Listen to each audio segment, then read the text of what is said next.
عادة أطهار.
এই আপনারা সরে যান আমরা মাইয়াকে গোসল করাবো।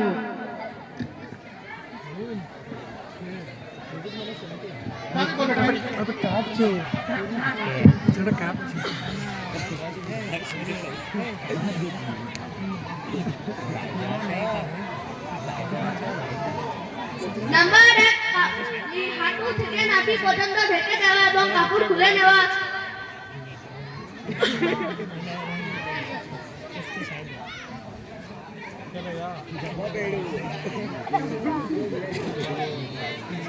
নাম্বার 2, সমস্ত শরীরে ভালোভাবে পানি ঢালা।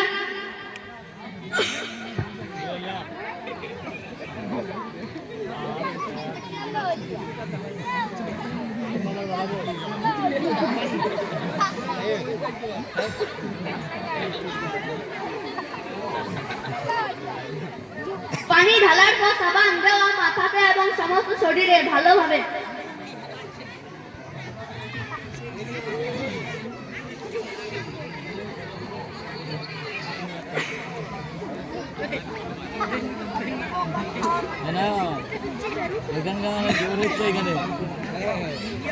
সাবান দেওয়ার পর সমস্ত শরীরের ময়লা ভালোভাবে পরিষ্কার করা।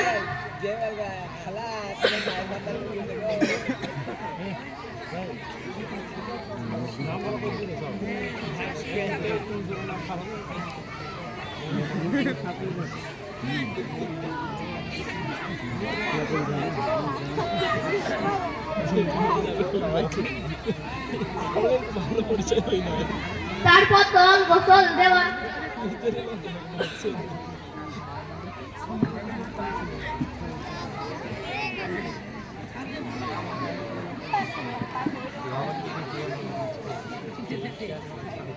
তল গোসল দেওয়ার পর অজু করানো।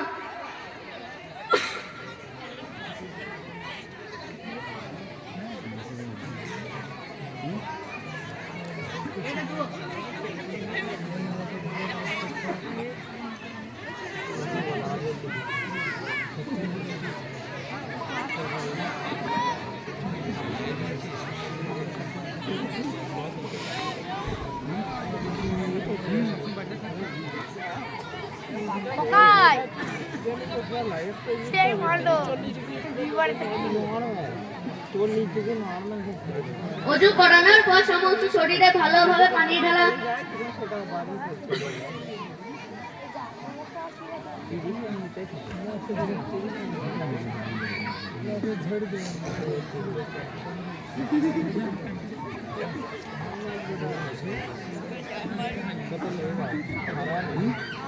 তারপর সমস্ত শরীরের পানি পরিষ্কার করা।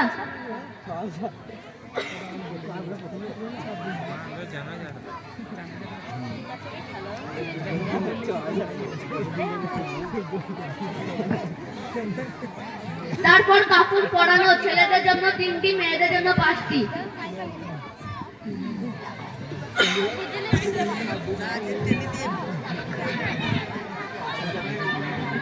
মাশাআল্লাহ, গোসল করানো শেষ, লাশ নিজে নিজে উঠে চলে গেছেন। এখন কাফন পরানো হবে ইনশাআল্লাহ, তারপরে জানাজা হবে।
কাফন পরানো কমপ্লিট। এটা সহজ কাজ না কঠিন কাজ? হাত তুলে ইশারা করে বলুন সহজ না কঠিন? সহজ তো অনেক। তাহলে প্রতিটা মানুষের জেনে রাখা দরকার, সময় অসময়ে কাজে লাগবে ইনশাল্লাহ। এটা আমাদের কর্তব্য, দায়িত্ব। তাই পরিবারবর্গের যদি কেউ মারা যায়, তার পরিবারের লোকরাই যেন জানাজা পড়াতে পারে, তাদের লোকই যেন কাফন পড়াতে পারে, এই যোগ্যতা প্রতিটা মুসলমানের ভেতরে থাকতে হবে। এটা হলো মৌলিক শিক্ষা। তাই এই শিক্ষা প্রতিটা মুসলমানের ভেতরে থাকা দরকার। যাই হোক, কাফন পরানো হয়ে গিয়েছে, লাশের এখন জানাজা হবে।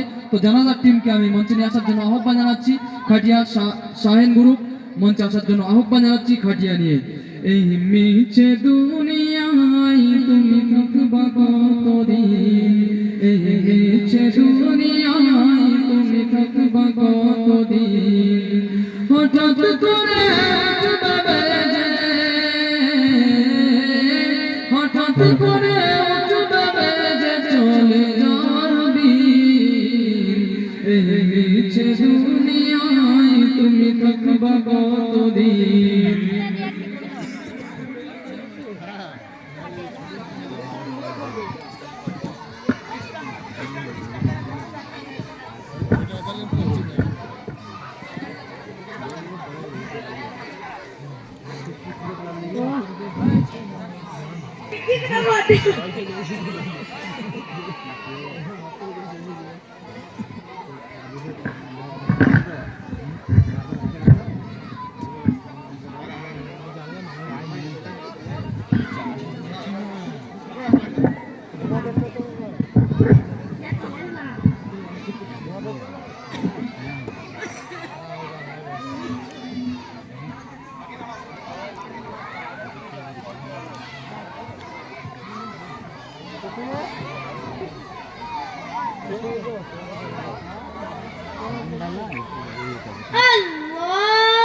আল্লাহু আকবার।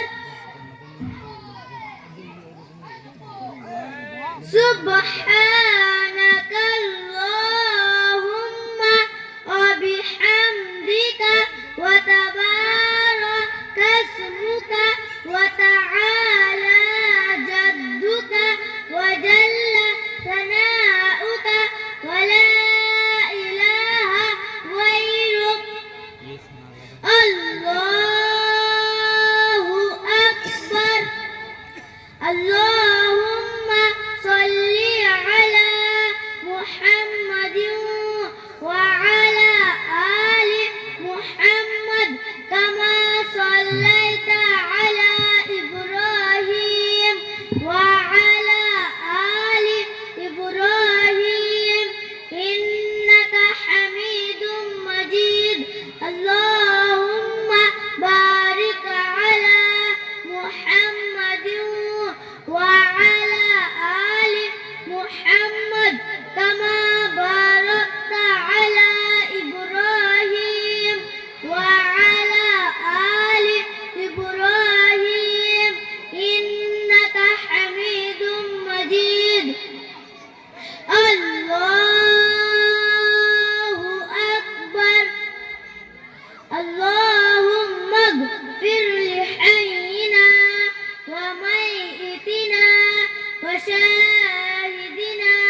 আল্লাহু আকবার, আল্লাহু আকবার।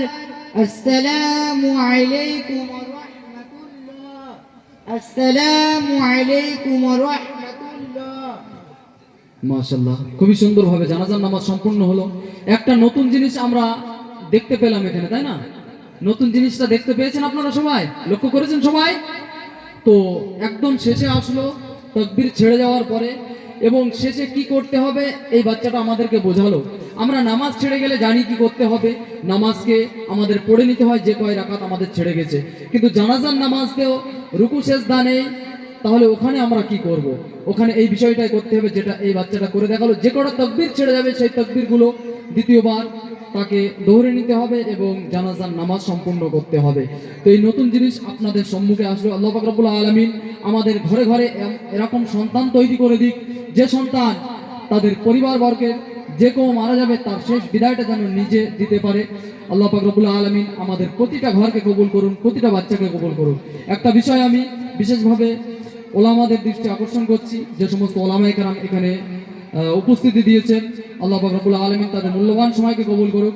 এই জানাজার খাটিয়ার উপরে যে কাপড়টা রয়েছে, বিভিন্ন জায়গায় এই ধরনের কাপড় আছে যাতে অনেক কিছুই লেখা আছে। আরবি ভাষায় লা ইলাহা ইল্লাল্লাহ মুহাম্মাদুর রাসূলুল্লাহ লেখা আছে, তারপরে লেখা রয়েছে ইয়া আলী, ইয়া হুসাইন, ইয়া মুহাম্মদ, তারপরে আল্লাহ লেখা আছে এতে। এই কাপড়টার বিষয়ে আমি ওলামাদেরকে অনুরোধ করব, তাদের অভিমত যখন আসবে অবশ্যই তারা যেন এই বিষয়টা একটু আলোকপাত করে। আমি অনুরোধ করব তাদেরকে এই বিষয়টা একটুখানি কথা বলার জন্য। তো সত্যি জানাজার নামাজ পড়িয়ে আমাদের এই বাচ্চারা আমাদেরকে অবাক করে দিল। আমাদের প্রতিটা সন্তানের ভেতরে এই যোগ্যতা ও দক্ষতা লুকিয়ে রয়েছে, তারা নিজের জীবনকে ধন্য করতে পারবে এই মুনাজ্জাম মক্তবের মাধ্যমে। আমাদের এই সন্তানরা যখন মাদ্রাসায় যাবে, 5 বছর প্রাথমিক কোর্স শেষ করে এরা ইনশাল্লাহ রকেটের গতিতে, রকেটের বেগে ইনশাল্লাহ এরা খুব দ্রুত গতিতে একজন যোগ্য আলিম ও হাফিজ তৈরি হবে। আল্লাহ পাক রব্বুল আলামিন সমস্ত সন্তানদেরকে কবুল করুক। এদেরকে আমি মঞ্চ থেকে বিদায় জানানোর অনুরোধ করব চকলেটের মাধ্যমে। তো খাটিয়া নিয়ে এবার কবরস্থানে চলে যাও বাবু, দাফন করে দাও, নয় তো লাশ পচে গন্ধ করবে। কাফন আমার আপন, কবর আমার ঘাটি, ওই কবরে যেতে হবে, রইবে না কেউ সাথী। ওই কবরে যেতে হবে, রইবে না কেউ সাথী। থাকতে হবে নিরালায়, একা একা বাস্তলায়, চতুর্দিকে রবে শুধু মাটি। ওই কবরে যেতে হবে।